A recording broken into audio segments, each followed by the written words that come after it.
अकोला हैदराबाद महामार्गावर बर्निंग टाटा सुप्रो वाहनाचा थरार। अकोला ते हैदराबाद महामार्गावर रात्रीच्या सुमारास धावत्या प्रवाशी वाहनाने अचानक पेट घेतल्याने एकच खळबळ उडाली। तर मालेगावहून पातूरकडे जाणाऱ्या टाटा सुप्रो वाहनाला अकोल्यातील बोरखा परिसरात चालू अवस्थेत आग लागली असून वाहनात चालकासह 4 प्रवासी होते। तर प्रवासादरम्यान वाहनात अचानक उष्णता वाढल्याचे चालकाच्या लक्षात आले आणि काही क्षणांतच वाहनातून धूर निघू लागल्यानंतर चालकाने प्रसंगावधान राखत गाडी तात्काळ रस्त्याच्या कडेला थांबवली आणि सर्व प्रवाशांनी वेळीच वाहनातून बाहेर पडत आपले प्राण वाचवले आणि त्यानंतर काही क्षणांतच वाहनाने भीषण आग घेतली। तर या घटनेची माहिती मिळताच अग्निशमन दल घटनास्थळी दाखल झाले आणि तात्काळ कारवाई करत आगीवर नियंत्रण मिळवण्यात यश आले। तर सुदैवाने या दुर्घटनेत कोणतीही जीवितहानी झाली नाही, मात्र टाटा सुप्रो वाहन पूर्णपणे जळून खाक झाले असून मोठे आर्थिक नुकसान झाले आहे।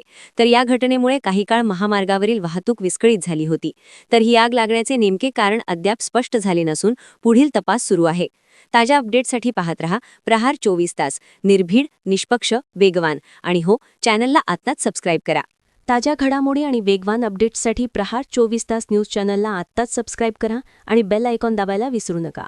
पाहत रहा प्रहार 24 तास।